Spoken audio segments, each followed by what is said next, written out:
The first time my father came to see me, I actually almost got emotional. And he was like, hey, cut that shit out. Don't show emotion in front of these animals. So I was like, that kid's dead. They ain't making that kid ain't making it. Gina goes hard in the paint, dog. Goes hard in the paint. Get off me. Stay on me. See, now you're pissing me off. You're going to need to chill over there. And it's all very, very complicated. I just want to get red pilled, you know, everybody? That's what I want. I want to get red pilled. She paid him in oranges, but the dog turned into a man. Yeah. Yes. All right, just clarifying. You know who else has no money? Crackheads. Crackheads have no money. Crackheads have no money. Fill her up. You're listening to the Gas Digital Network.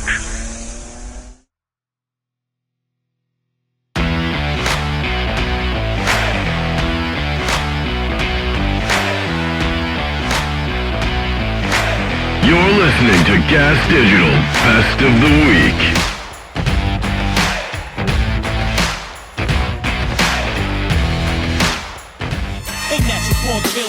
Legion of Skanks. Welcome to the Did you guys already do a wrap off?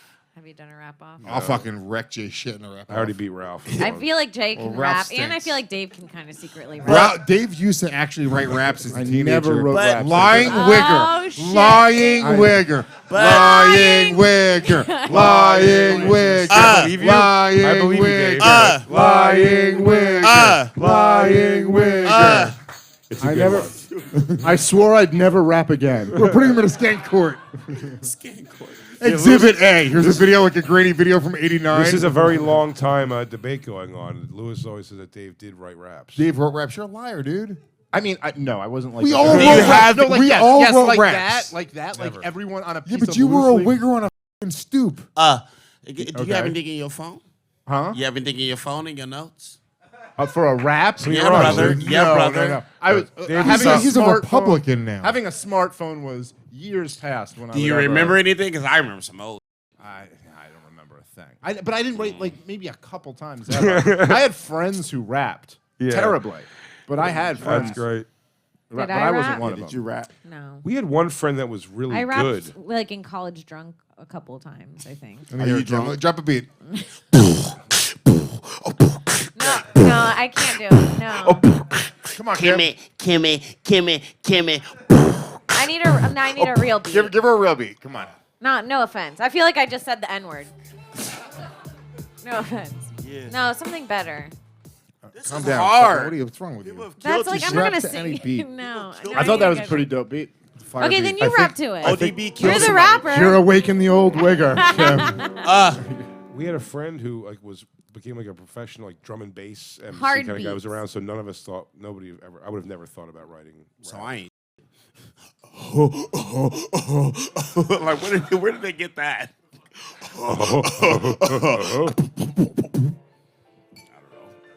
What, this is Frank Sinatra, just getting Kim, less lay it rapping. down. Yo, Kim, lay it I down, love rapping. yeah. Okay, give me a subject. That shit. I need a subject. Mushrooms. And crack. Mushroom and crack. Oh, yeah, I love Mushrooms and crack. That's what I like to do. he's I alive. like to do mushrooms and not say the word. I would never say the word because I like money. Money. 'cause Just I- like money. You know who else has no money? Crackheads have no money. Crackheads have no money. Tell it to That's Lamar really Odom. sad. Tell it to Lamar But Odom. I will help them one day when I get a big check. So But I she would never won't say say. because that would. I want to hold Then the I sword. couldn't That afford a wouldn't- bike for my future kids. Oh! I want to hold the sword like Wu-Tang Clan. No, Lewis, I was making. No. Yo, Kim, that shit was hard, It's son. not on mushrooms. Yo, you know it's hard when they bring out a knife. Put it away. Good. Thank knives you. and I feel mushrooms better now don't that Jay mix. has. No, I gave it to him. I was giving him the sword. I unsheathed it for Jay, you losers. Jay, put it away and keep it away from Lewis. Why is that here? To circumcise me. That's how big your There's a nasty rumor going around that Jamar's uncircumcised. That's how big the knife needs to be for Jamar. We will This is how not. black people get circumcised with this knife. ODB comes and do it. Like, Jews only need a little teeth. We got it at a 5 and dime in the Congo. I'm kidding. I want to work work, baby.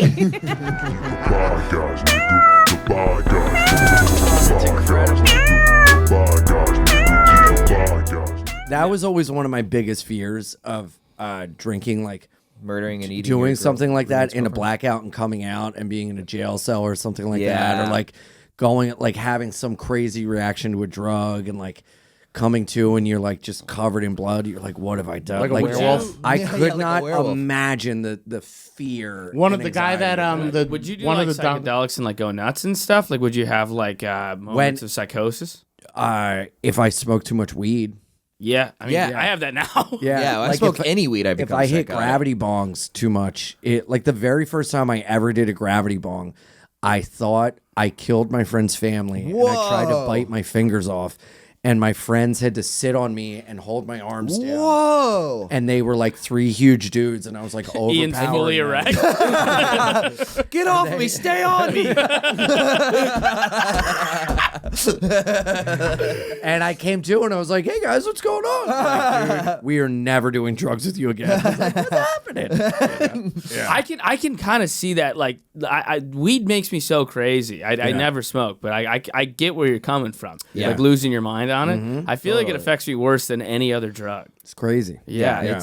It's like we were talking about this before, like the derealizing or whatever. It doesn't even feel like you're in your own skin. You're just What's like derealizing? It's where you're like depersonalized, like where you Disassociating. Disassociate. Yeah, that's the word. I've had it where I feel like I'm looking at. I'm not in my eyes or brain. I'm like looking at myself. Yeah. You have this like out of body experience, but all I am is just scared and high. Yeah, really. That's why I'm like, I could not imagine doing PCP. Right. And you see those videos of people like in a gutter and they're just dragging themselves because they think they're swimming. Or whatever, you know? They have like a 2x4 through their chest. They don't even notice. Yeah. They're still just sprinting. I did computer duster, and that makes you.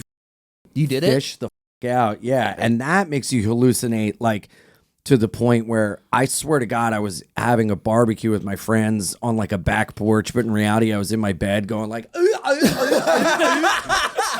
So like, thank God it incapacitates you so that you're not thinking you're like flipping a burger, but in reality you're like putting a baby's head on a grill. It's the turkey in the oven. Yeah, you're just laying there like.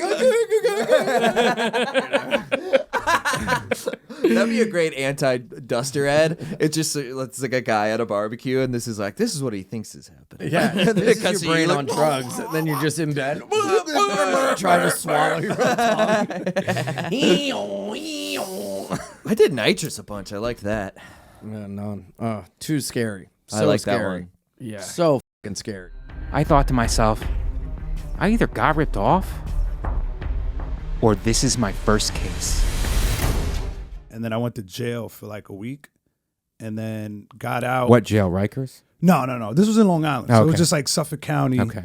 And that was like my first time ever going into jail. And then after that, it was just in and out after that. And how was that? Did you become desensitized to it? Because somebody like me, it's like that would have been crazy. Yeah. Crazy experience. They say you learn how to It is a horrible thing to become okay with that happening in your life. Yeah. Where you almost like it becomes where you know the routines already. Yeah. Like when I'm going, like I'll get sentenced. Like my third time going into jail, I already knew like, I'm going with like 5 pairs of underwear on, 5 socks, just because you need those things and you don't get them right away. Mm-hmm. So I was like, I can come in loaded up with clothes, weed all in my matches, everything I need to make the time go by. And that's why I was just like, I'm becoming a jailbird. Criminal. My father, the first time my father came to see me, I actually almost got emotional. And he was like, hey, cut that shit out. Don't show emotion in front of these animals. You know? And then, by my later years, when he started to come see me, he'd be like, wow, look at you. He'd be like, you're becoming a real criminal now. You know, is that what you want to do? He's like, wow. Yeah, you become desensitized, so that you're like, this is what I do, and this is the price I pay sometimes. And the last one was the roughest one for me because me too. I actually had a kid now. Before I was like, I'm going in, like it's just me. Yeah. Like now I have a girlfriend, I have a daughter.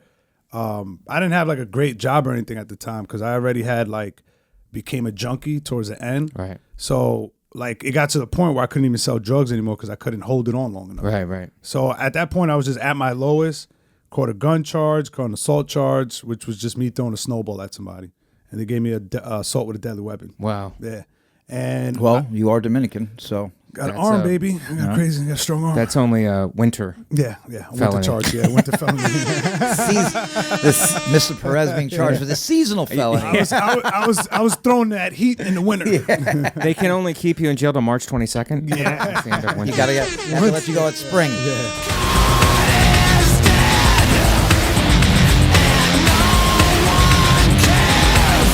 I think we're more interested in Donald Trump because of the types of things he's being sued for. But I'm like banking that pretty much any sitting president has been involved in a good number of lawsuits, because just to reach that level of power, money, fame, etc., you're going to be involved in a lot of lawsuits. So, you know, that it doesn't, but that does seem like a lot for a former president, I suppose. But I guess we could also look it up for like other presidents and we could just do a comparison. So I'm seeing here a bunch of presidents have been sued actually by Congress. Interesting. So Jimmy Carter got sued by members of Congress who argued that his administration did not have the authority to do what it was seeking to do without approval from the House and Senate. Similar things happened to Reagan, H.W. Bush, Clinton, and George W. Bush. And Obama actually got sued by Congress while he was still the sitting commander-in-chief. Interesting. Okay. And obviously, I mean, the Clintons are consistently involved in lawsuits and shit. Okay, everyone can't see your eye rolls. Only I can see them. So unless we're going to do a fucking eye roll cam, you're going to need to chill over there. I don't care that you're someone's father. I will go down and fist fight you in the booth. I wouldn't bring a lawsuit against the Clinton. It's a good way to get yourself suicided. Okie dokie. Here we go. All right.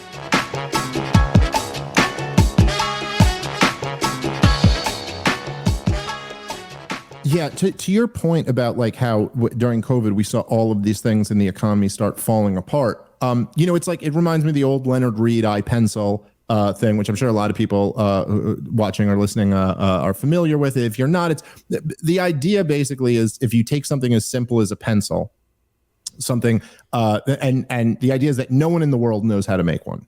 There's no one person in the world who could actually produce a pencil or even knows how to begin producing it. And that sounds like, wait a minute, that's not right. I know, you know, my uncle works at a pencil factory.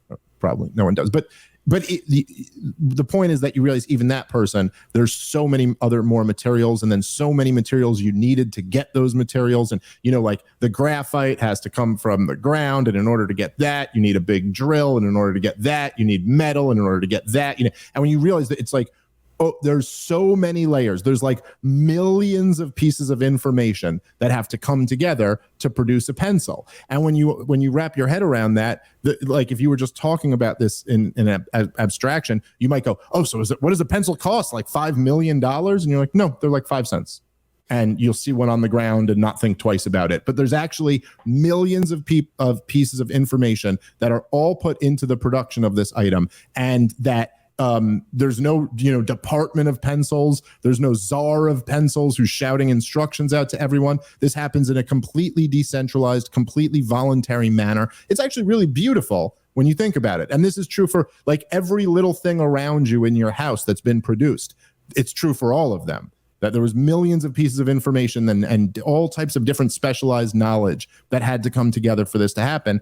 And it comes together, it works.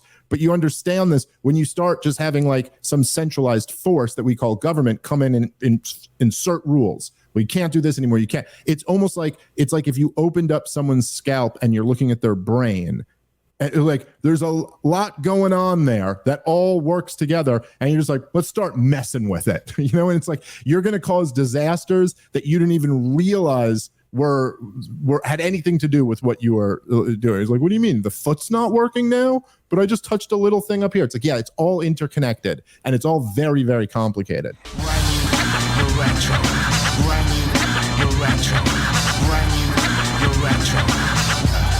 There was a guy who was worked at a beer distributor on Twitter, and it got passed around, of saying that Anheuser-Busch is taking money out of his pocket. Because just think the small Bud Light section wasn't selling. But meanwhile, fucking Anheuser-Busch, how many beers does it make? Literally fucking Natty Ice and fucking they almost run with everything natural. Margaritaville, like, Hurricane, they own Hurricane. Love me a good Hurricane. Yum, give me some. Hurricane? You telling me people aren't fucking? It's also you own a beer store. You don't own a Budweiser store. Yeah, you have so many options. It's like, those people didn't stop drinking beer. They still like beer. Yeah. You're not just a fucking simp for Bud. You're just like, well, yeah, nobody's ever been like, dude, during Prohibition, people were drinking fucking mouthwash. Like, yeah, they just want to get fucked up. Like, there was a bunch of companies that pivoted to medical tonics. Oh, okay, that makes sense. Yeah. What's stupider, this or at the beginning of the pandemic when people stopped buying Corona? oh, No, that is stupid. that is very dumb. Yeah. Like, this is at least, like, Well, this is just fucking psychotic, weird outrage for no fucking, you gotta for be mad at literally something, zero or reason. you're not living, right? So here's the thing. Yeah. It's not for zero reason. It's for bad reasons. And basically what happens is all of this stuff becomes, like, exponential. Like, you understand what I mean? Like, it's How like so? people, it's like with the gas stove thing.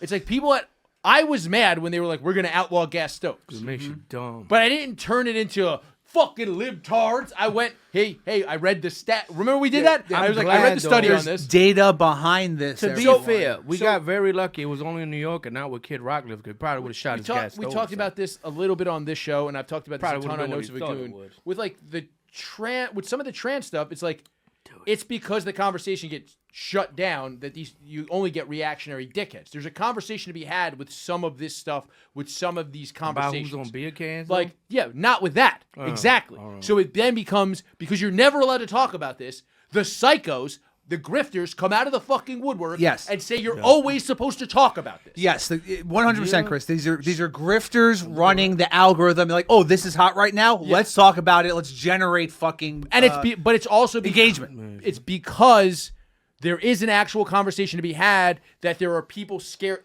There's a lot of people that are generally the people who guide public discourse that are scared to have the conversation. Absolutely, because in this country, it's fucking hard to have fucking conversations about anything, Which especially I'll anything tell you this, controversial. and if you want a really in-depth conversation, me talking about this, go to our YouTube page and listen to my interview with Martin Rook, the Harvard research fellow who's actually working on this and kind of how things become right-wing echo chambers. Interesting. And actually, he shouted me out recently for having a great insight about the manosphere, as they call it. Fucking love the manosphere. I basically said that all these people, all that hair on your chest. Once liking bacon jumped the shark, they were all just like, all right, I got to tell young men how to live. Holy shit! I just want to get red pilled. You know, everybody. That's what I want. I want to get fucking red pilled. I mean, I'm fucking red pilled, dude. Oh, fucking blood red. I'm fucking black pilled for fucking sure. That's the fucking best pill. Yeah, you are black pilled. And I've been black pilled You're before. black pilled. pilled. Yeah, You're black pilled. Go to black.com. Just fucking put /pills. /pills.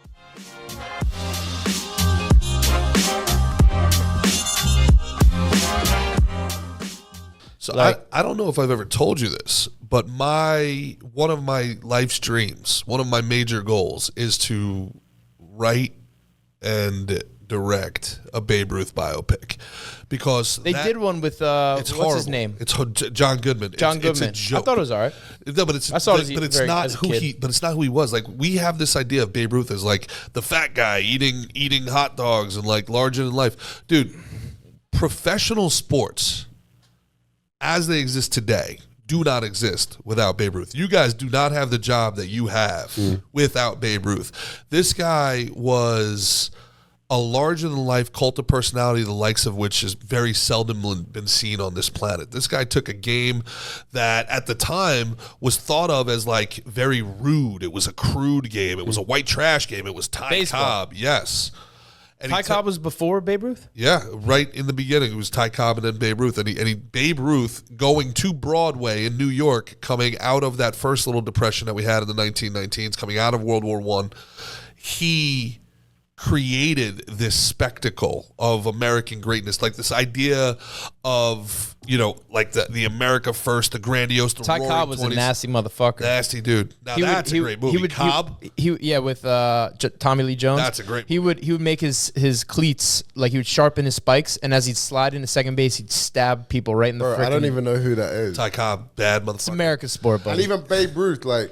Hey, he actually came over and he's a big Eagles fan. Yeah. Really? So I'm happy he took football. Yeah. Sorry he took the Eagles. Yeah. Bad. There's a couple choice. Giants fans over when here. I first moved here, they just won the Super Bowl, so it was like the best team. Ty Cobb, you'll like this as a fighter. He's an unbelievably quotable. He was a quote machine, but like he wasn't like a happy guy. Like he meant it when he was saying it. He was accused of killing a guy over a gambling debt. Yeah. And he, they asked him at his Hall of Fame induction. He was in the first class inducted into the Hall of Fame, and they were like, you know, now that the pitchers do this full time and everybody's throwing so hard and the athletes have caught up, you know, what do you think you'd bat in today's game? And he's like, shit, I don't know, 290, 300. And they were like, wow, the incredible Ty Cobb, a man who hit over 400 3 times, thinks he'd only hit 290 in today's game. He goes, well, yeah, I'm 67 years old, motherfucker. Undisputed UFC middleweight champion of the world. Are you a man that is good at apologizing, Anthony, or does that come hard for you? The actual apology is tough for me. The actual apology is tough. I have no problem admitting I'm wrong. It's because I always think apologies are bullshit. I just never take apologies very serious. It's just like, I'll accept, like if someone says, hey, I did this wrong. I should have done this. I need to do this better. Then you wait and you see how they react. And if they do it different the next time, you're like, okay, that person is genuinely apologetic.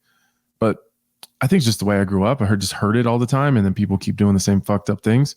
So it's just the word or phrase, I'm sorry, or I apologize, never meant a lot to me. So I don't say it that much, but I admit that I'm wrong and I change the way that I move forward. And that's how I apologize, by not making that same mistake again.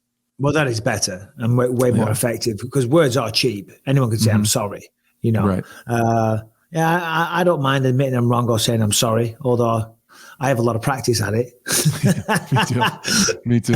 I have to admit I'm wrong and apologize a lot. My wife, Rebecca, you can't get her to apologize. Oh my God, she doesn't like to apologize, do you, babe? She's not here, thank God. To your point, see, the thing is, if you want an apology, if I'm on the receiving it, if I'm on the other end, if we reverse it, and I want an apology, I feel like I'm owed an apology. I want that apology. You know what I mean? And like, I'll be waiting for it. I need the apology. Do you know what I mean? And then I'm good. Well, see, my wife has never apologized, because if you ask her, she's never done anything wrong, ever. Rebecca never apologized. She's never wrong. And even if she is, it's because of something I did. So actually, I need to apologize for making her make a mistake. Yeah. No, that's the way it is. Because I'm like, you married someone that's perfect too. I'm like, babe, Nice. just apologize. Just, like you were in the wrong. That's fine. I just want you to recognize you're in the wrong and apologize. I said, oh my God, what is it about apologies? I'm like, well, it's not about the apology. It's about you accepting that you were the wrong one this time. That it's all your fault, and then it never happens. And we're arguing now over not the thing we were arguing about, just whether or not there's going to be an apology. There's an MMA manager I had a bit of a run-in with last year. And then he was a dick. He was very, very rude what he said, and I was pissed at him. And then I bumped into him. No, he said something to me. He gave me a lot of shit, right? And I was commentating, so I couldn't get into it. I just went to the toilet. I came back. I interjected. I was getting some food. There was a conversation going on. I gave my opinion, and he abused me. Right, so I went away because I was commentating. I didn't have. That's long. the worst part, because you stew about it. I get that. See, I start here, and then over time I come down, and then I can come back and we can talk about it. But you ramp up as time goes. I do. I wind myself up, but I'll be very calm about something, and then I start talking to them about it, and I start telling them what they've done, and then I start getting more and more frantic, and then I'm like, what am I doing? But I saw that guy in Singapore, and I was like, and he said something. I said, yo, bro. I said, you're out of line, man. I said, you owe me an apology. And he goes, oh. I'm sorry. And I'm like, see, now you're pissing me off. Do you know what I mean? I said, now you better tread carefully, dickhead. Do you know what I mean? Because you do owe me an apology. You were bang out of line and I asked you for an apology. Anyway, whatever. Who cares? We're talking about apologies. And I apologize to the believers for going off course. No, I love that story.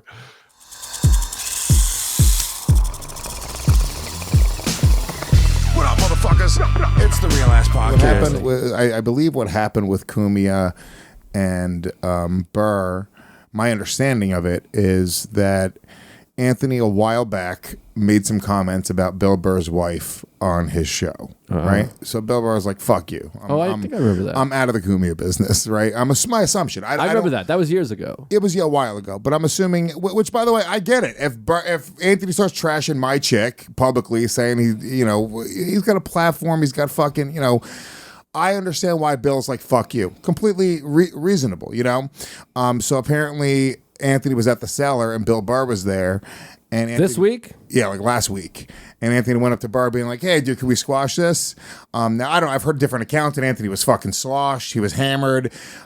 Get out of here. I mean, he was definitely hammered. He had his gun out. He was waving it around. So I guess Burr was like, yeah, dude, I don't want to fucking squash a beef with you. You talk shit about my wife. He was like, that's that.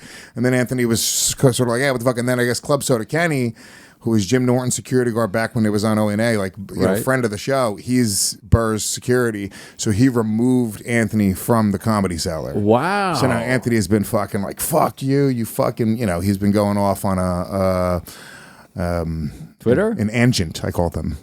What? Angent, like a tangent, but it's Anthony.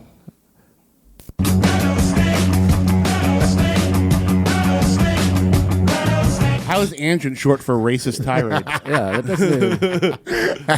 Well, there's more. It was he went to go see Jimmy at the Cellar, but it was the night after the Patrice benefit.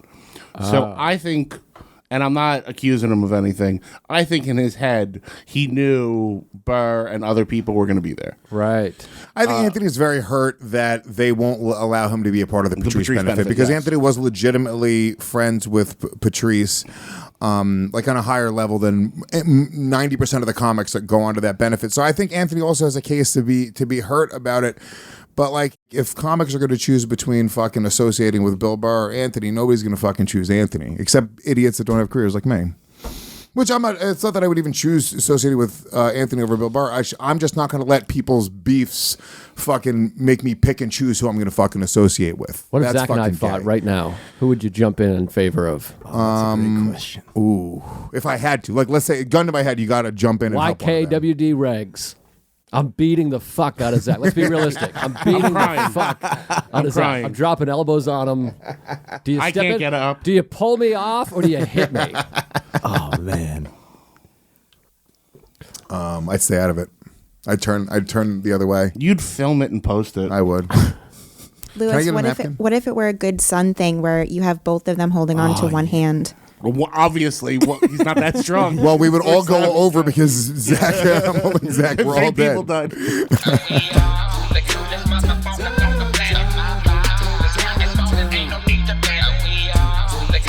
Okay, I'm gonna tell you a little story. Go ahead. You want to talk about petty?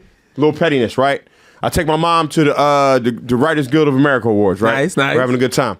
I got my Bottega Venetas. I don't know if anybody watches the show. Like, those are my gold frame joints with green lenses. Yeah. My fly joints. My girl gave them to me. Sunglasses. I got my glasses on inside with a cardigan and a tie. I don't mean to cut you off, but that's an interesting thing that once they hit a certain dollar amount, they're no longer sunglasses. They're the name of the my Bottegas. Yeah, bro. So I had my sunglasses on, my expensive sunglasses, whatever. But I have more inside at an award show, looking like a douchebag. Like, let's be clear. Yeah. I brought my mother, so it would make me look way less douchier. Okay. But I had, and plus I want my mom to see a good show. But when you bring your mom and she's dressed up, it makes you look like less of a douche. But you're still a douche. Did she have on sunglasses also? My mother didn't. If she would have wore sunshade, that would have been great. But anyway, so we sitting at the table with a bunch of writers, actors, whatever the fuck, and one lady, black lady, of course, says that I'm having a great time. My mom's having a great time. We're eating chicken. We're just watching the show. What's going on? There's stars in the room. Feeling like I'm making a lot of my other friends are there dressed up. It's a real gig, right? This black lady comes from the other side of the table and goes, "Can I ask you something?" And I said, "Yeah, go ahead." She said, "Why do you wear your glasses inside?" I said, "Miss, somebody has to do it." I said, "What the fuck is?" I said, "What the fuck is this if some person just ain't got shades on his side?" And I've chosen to be that douchebag. So she said, "As long as we're clear," right? Smugly says, "As long as we're clear, right?"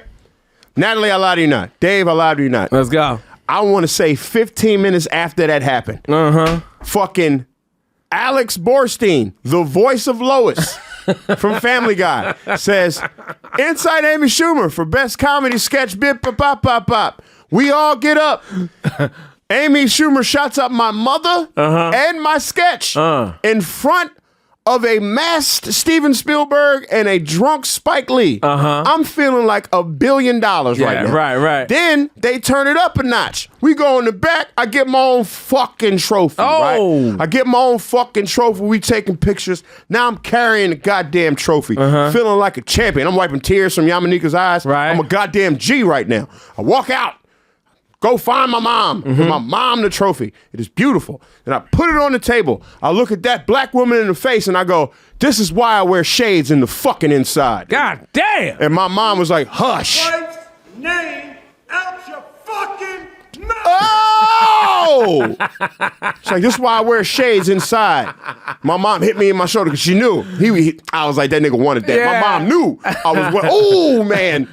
And she just nicely just shut the fuck up. She didn't say anything. Yeah. She couldn't say nothing. It was I put the trophy, and I said, "This is why I wear shades on inside." Yeah. It was the coldest moment of March. Zach Amico's Midnight Spook Show. Movies like orange, this right? usually get sold, so they'll have a distributor. Yeah. So like this isn't gonna come out, but this will get sold to TV as part of like a 20 movie deal. That's how a lot of these movies get distributed. Got you. Because it'll be like 20 or 30 movie packages that they can then throw on, at the time, cable, now streaming services. They sold their script. They didn't make it and sell the. No. They make the movie and then sell like. Oh, okay. So Prime in particular was very famous for a long time. They would buy out movie houses. So there's like a We Buy Ugly Houses version of movies. Yes. Okay. So I know for a fact that Prime, like, if you own a production house and you had 400 movies you made, if you're going out of business, Prime would offer you a flat rate to go out of business. Yeah. So like that's how. So we watch a movie on here called Love on a Leash. That was directed by an 80-year-old Asian woman. Okay. And it's about. But she looked 20. Yeah. Oh no, she looked bad. She looked. You know, it's bad. fucked up when an Asian woman looks bad for her age. And she told her church that it was going to be a movie about a woman finding Christ, and she made instead a movie about a girl whose dog becomes a man and then they have sex. Oh no! And her sex. I wouldn't have seen it going that way. Her church took the rest of their money back, and she edited it herself, not knowing you can't use music you don't own in movies. Oh no! So she then went to the Comedy Store to ask a comedian to be the voice of the dog. And I've only learned this story recently. Yeah. And I can't remember the guy's name, but he was also Shrek in Shrek the Musical. He's a big guy, I wish you knew Comedy who it was. Store dude. The Mike Shrek. And I saw somebody ask him, "How did you wind up getting this part?" Yeah. And he goes, "Well, the director was this crazy lady, and she called, and then Ari Shaffir put me on the phone with her and pawned me off on her because he didn't want to talk to her. And she paid him in a bag of oranges." What? That's not true. She paid him a bag of oranges to do the movie. She was literally giving him groceries. She paid him in oranges. She paid him in a bag of oranges. She paid him in oranges, but the dog turned into a man. Yeah. Yes. All right, just clarifying. It was This is Brian. just a lesson. But so then she went. Some movie company winds up buying it. They go out of business. Amazon buys it, puts it on Prime, realizes it's full of music it doesn't own. So then they just strip it so that it's silent. other than the dialogue. So it is a feature film without music. Wow. That is insane. And it's That's not crazy. just silent, No, it's yeah. the sound of absolute nothing. Nothing. So it's almost there's a hiss to it. Yeah. And it gave Mike Canada a panic attack because it's edited so wrong that it hurts your brain. To watch it. To watch it doesn't work. Yeah, because sound, like, if you've ever seen a movie without sound, it is uncomfortable. Yeah. Like, it makes everything. I've watched an episode of Friends with no laugh track, and Oh, that's weird. fucking That's hurts. weird.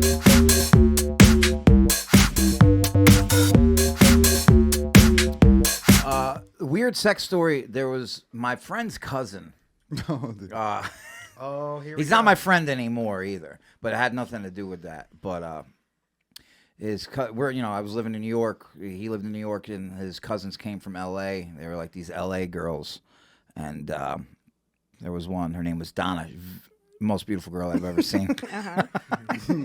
Donna's a sweet name. I like Donna. But it's not an attractive girl's name though.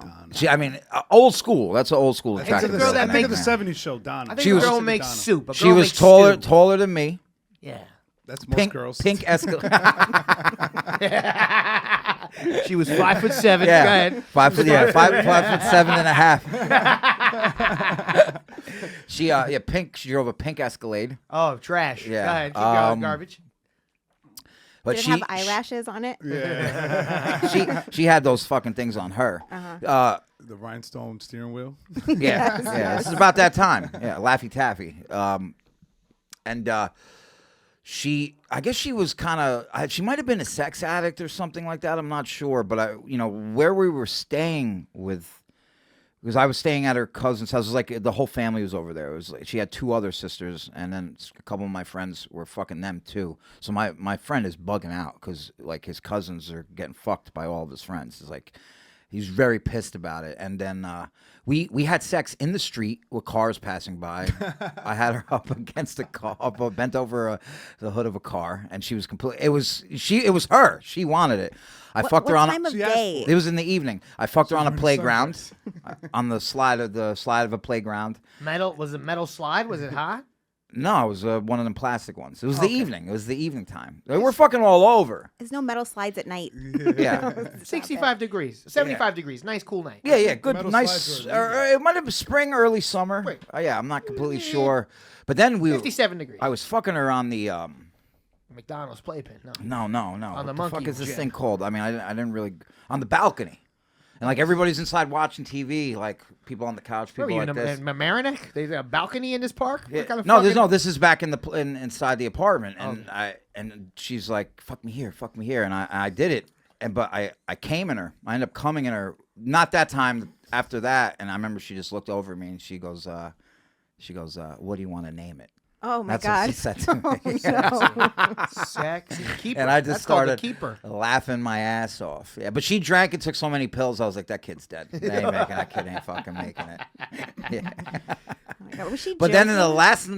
last day I had sex with her, I mean, everybody's like sprawled out all over the place, and we were sleeping on this futon, and she just, she got me erect and then slid me inside of her. It smelled so bad. I mean, it was rough. It was just my semen in her from all weekend, just like, ugh. And everybody smelled it. There's no way they didn't smell it, and nobody said anything. Yeah. It's got to smell. It's got to smell sometimes. But I mean, it's your semen, so. Yeah.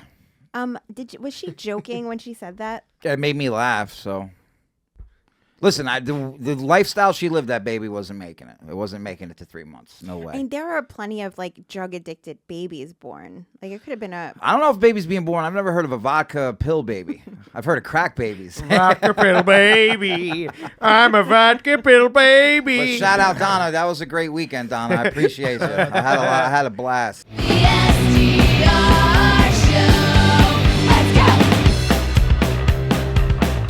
The other thing that I like, it feels so Sting that when you guys went to #1 while on tour with Sting, surpassing their record, instead of being pissed, he brought you guys champagne. That just seems so. They all the guys, the three, Stuart, Sting, and Andy, they did all come in the dressing room with champagne and flowers, and it was very, very sweet. That's cool. Yeah, they're As opposed to They're classy, man. Was it Aerosmith and when it was the Guns N' Roses on tour with Aerosmith and when Guns got bigger than Isn't that them? crazy? Like they got 6 really shows pissed in. off. Yeah. Did they? Yeah. Because Guns got the Billboard cover over Aerosmith and it caused a lot of friction on that tour. No, I didn't know that. Yeah. I want to hear more. Yeah. Apparently Steven knows you. You should ask him. He'll tell you. No, I don't know him, but I've just met him. I mean, yeah. And you know what?